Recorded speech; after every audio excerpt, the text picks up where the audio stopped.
So Ming-Chi Kuo has given us some pretty odd details regarding the 2022 MacBook Air, so let's delve into it. But first, make sure to like and subscribe for the latest Apple news and rumours, and with that being said, let's just tuck in. So Ming-Chi Kuo is a pretty credible supply chain expert, and so yeah, the information is legit. So let's begin with the first tidbit Kuo gives us, and that is mass production for the MacBook Air begins in either Q2 or Q3. Now I'm personally leaning towards Q3 because there have been sources that did state we could see an October release, and so this MacBook Air going into mass production in Q3 does line up with that. But now comes the odd tidbit because Kuo says this MacBook Air is not going to get the M2 chip, and instead it's going to get the same M1. Now, as bizarre as this is, I can see where Kuo's coming from because, number one, the M1 is still a very good chip, Apple's still releasing it in new products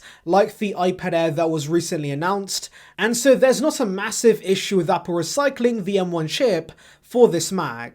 But also do remember with the new design, we could have seen a price hike with the M2 chip, and so recycling the M1 chip could mean that Apple could keep this at around $1,000. And finally, do remember there is a chip shortage. Now yes, I know that Apple's been handling this chip shortage relatively well, but do remember there are many binned variants of their new Apple Silicon chips, and that's clearly because they're trying to maximize the yield rate because these chips have massive supply constraints. And so maybe making the M2 chip on the scale Apple needs just isn't possible yet. And my final justification is the base MacBook Pro, because there's been rumors regarding this product and many of us have been confused as to why Apple's releasing this, and so maybe the base Pro exclusively has the M2 chip, and so that way the Pro does have an advantage compared to the Air with the major redesign. But I'll be honest guys, for the most part,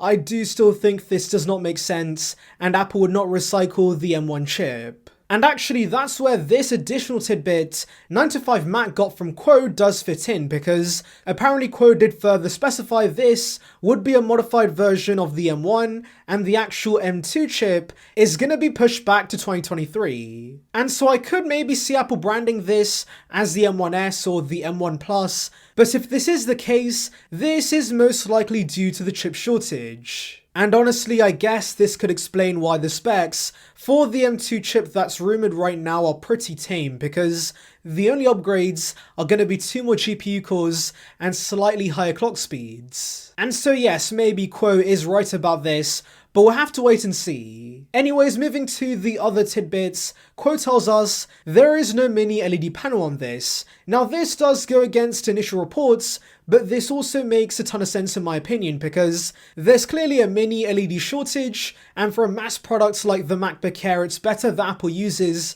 tech that's widely available, so I can see why they're gonna use LCD instead. Also, if the rumors are to be believed, and the base Pro stays in the lineup, Apple really can't give the Air mini LED when the Pro's rumored to get bog standard LCD, and so I do think both of these entry-level Macs are gonna get regular LCD panels instead. Now coming to the last two tidbits, these have been mentioned by every source on the planet. The first one is regarding a new design. We know about this, we've seen renders of it. It's going to be thinner, lighter, and also is going to lose the wedge-shaped design. And honestly, I'm still mixed about this, since wedge shape is a pretty iconic part of all MacBook Airs, and so I'm kinda surprised they're removing it. Anywho, the second tidbits regarding new colours, we've also heard about this through many sources. They could be similar to the 24-inch iMac, so fun colours that I'm sure regular consumers are gonna love. So yeah, those are all the tidbits guys, but tell me your thoughts on this report in the comments below. Anyways, thank you for watching guys, make sure to like and subscribe for the latest Apple news and rumours. Check out the video above on details regarding the iPad 10, and on that note, I'll see you guys in the next one. See ya peeps.